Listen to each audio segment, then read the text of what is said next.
TTD chairman BR Naidu గారిని YSR Congress party వదిలిపెట్టడం లేదు. ఆయన కొన్ని వీడియోలు బయటకు వచ్చిన తర్వాత బిఆర్ నాయుడు గారి రాజీనామా చేయాలి అని అండ్ బిఆర్ నాయుడు గారిని టీటీడీ చైర్మన్ నుండి తొలగించాలి అని ఇప్పటి వరకు మీడియా సమావేశాల్లో డిమాండ్ చేస్తూ వచ్చిన వైఎస్ఆర్ కాంగ్రెస్ పార్టీ ఈరోజు రాష్ట్ర వ్యాప్త నిరసనలకు పిలిపించి రోడ్డెక్కారు.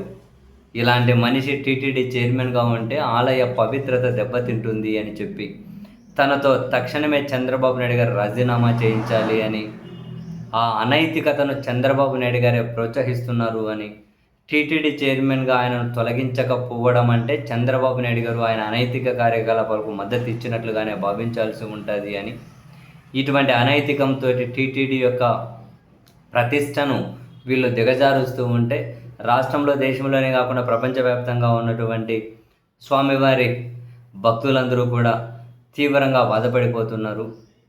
ఎలాంటి వాళ్ళ చేతిలో టీటీడీ ఉంది అని చెప్పి తిరుమల తిరుపతి దేవస్థానానికి డెఫినెట్లీ ఆ ప్రతిష్టను కాపాడే విధంగా నిర్ణయాలు తీసుకోవాలి. అలా జరగాలి అంటే ఈయనను పక్కన పెట్టాలి అని చెప్పి వైసీపీ రాష్ట్ర వ్యాప్తంగా రోడ్లు ఎక్కారు. వెంకటేశ్వర స్వామి దేవస్థానాల్లో పూజలు చేస్తూ ఉన్నారు. ఈయనంతకైనా తప్పుకునే విధంగా ఆయనకు జ్ఞానోదయం చేయండి అని, ఆయనను తప్పించే విధంగా చంద్రబాబు గారికి జ్ఞానోదయం చేయండి అని చెప్పి వైఎస్ఆర్ కాంగ్రెస్ పార్టీ నేతలైతే రాష్ట్ర వ్యాప్తంగా నిరసన కార్యక్రమాలకు పిలిపిస్తూ ఉన్నారు. వాస్తవానికి వీడియోల ఎపిసోడ్ అంతా బయటపడిన తర్వాత టీటీడీ చైర్మన్ గారు నేరుగానే ఒక మాట అన్నారు, మీరందరూ ఎవరు నన్ను రాజీనామా చేయమని చెప్పడానికి, నన్ను నియమించింది చంద్రబాబు గారు, ఆయన చెబితే రాజీనామా చేస్తాను అని. అందరికీ ఒక క్లారిటీ వచ్చింది, చంద్రబాబు గారు చెబితే రాజీనామా చేస్తా అంటున్నారు. ఆయన రాజీనామా చేయలేదు కాబట్టి చంద్రబాబు గారు ఏం పర్లేని వెనక నేను ఉన్నానని చెప్పి భుజం తట్టి ముందుకు నడిపిస్తున్నారు అన్నది వైసీపీ యొక్క పాయింట్.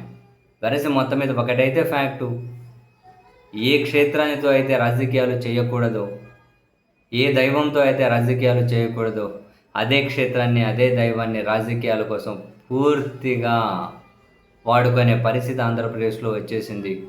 వాస్తవానికి పాలకులే మొదలెట్టారు.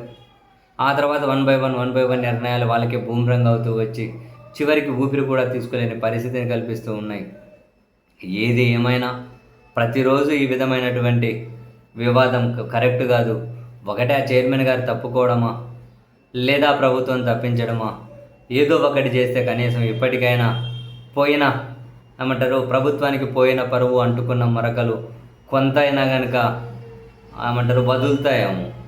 ఇప్పుడైనా కనీసం ఏదో వాళ్ళకు భయపడి మనం వెళ్ళిపోవాలా, లేకపోతే మనం తొలగించాలా, వీళ్ళకు భయపడి మనం తొలగించాలి, ఇటువంటి భయపడ్డాలు కాదు.